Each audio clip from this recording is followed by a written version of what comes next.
Here in front of the Breed Street Shul today to mark a very important anniversary for the east side.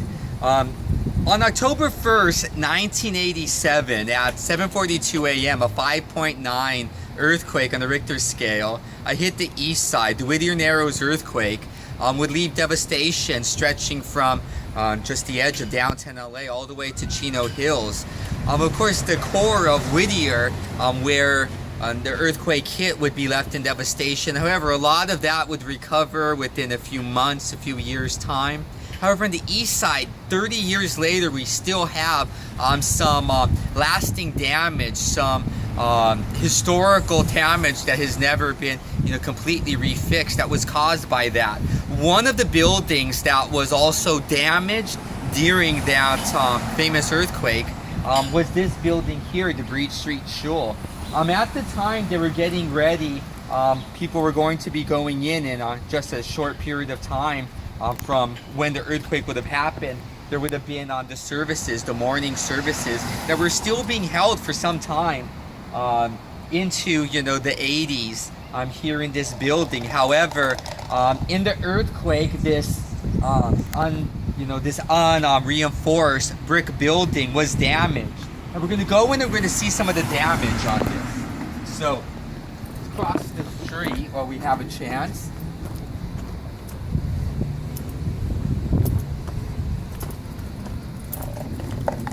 During the earthquake,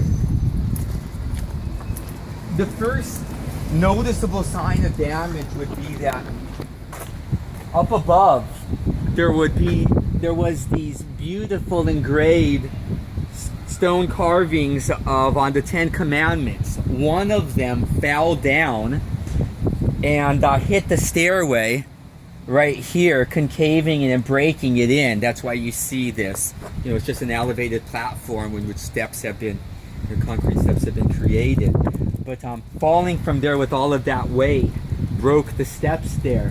And but one of them was left still up there, and they needed to call the fire department. The fire department got the ladders and took the last remaining one of the stone tablets of the Ten Commandments that was up there.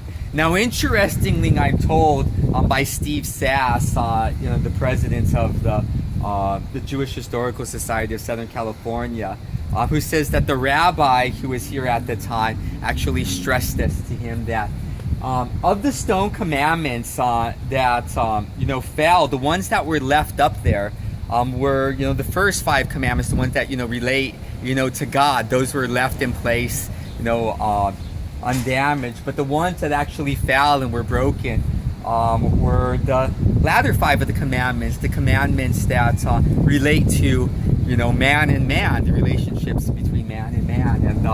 And he says that the rabbi could easily draw on that in some way the Jewish community feels like we've kept our relationship right between us and God, but the relationship between man and man, between Jew and our fellow man in this community, really has been broken over the years.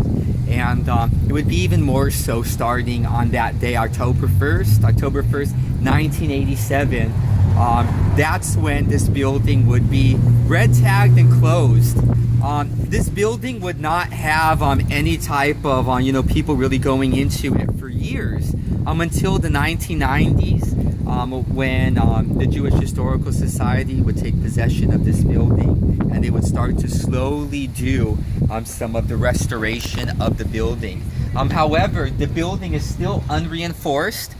They still need probably about $1 million just to do the work of reinforcing this grand brick building.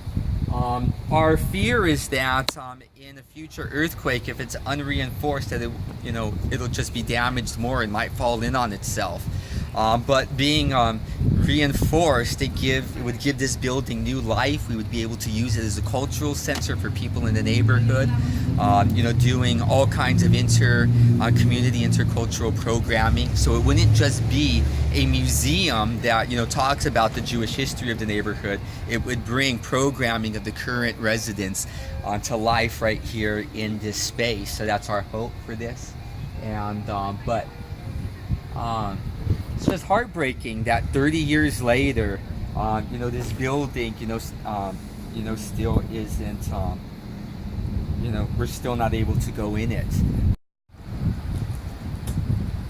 One of the things that really gets to me the most, really emotionally gets me in the core the most, is that one of the things that bugs the people the most, people who are returning and visiting, people who this was their family shul growing up, sometimes when I come through here, daytime, nighttime, coming through with, some of my friends, at times they just grab a hold of me and they're like, my God, man, you got to do something.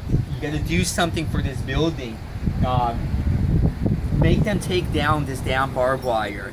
You got to do something. Give this building new life so we can take down this damn barbed wire. For people whose, are families of Holocaust survivors, it's very traumatic. Seeing their, their family shul, behind barbed wire this way. So for me, it really gets me in the gut that, we need to do something to, give, some honor back to the sacred space again.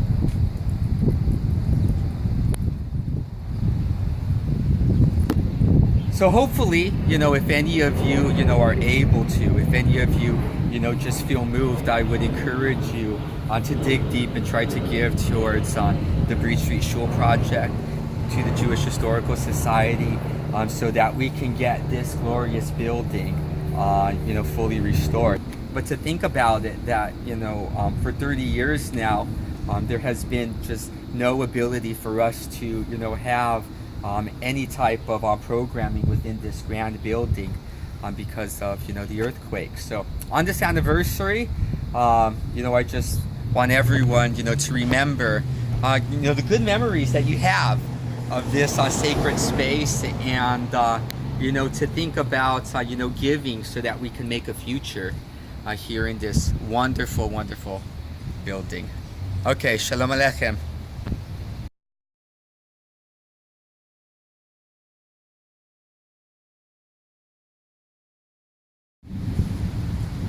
So yeah, that's the story of the Ten Commandments, how they fell and everything. But what the craziest part of this is, that we actually had the stone Ten Commandments. They were on the side of the building for many years, and someone stole them. They were actually stolen, which is crazy. I mean, you actually have, thou shalt not steal, as one of the commandments on it, and then someone steals them. I mean, that's very varial, but it's what happened. So, but I believe that the family that had originally paid for the stone tablets up there, the family, of course, a few generations on, has vowed that they will pay towards replacing the Ten Commandments up there when the time comes, for the restoration of this building, which is exciting, which is really exciting. But yeah, that's the story of the tablets.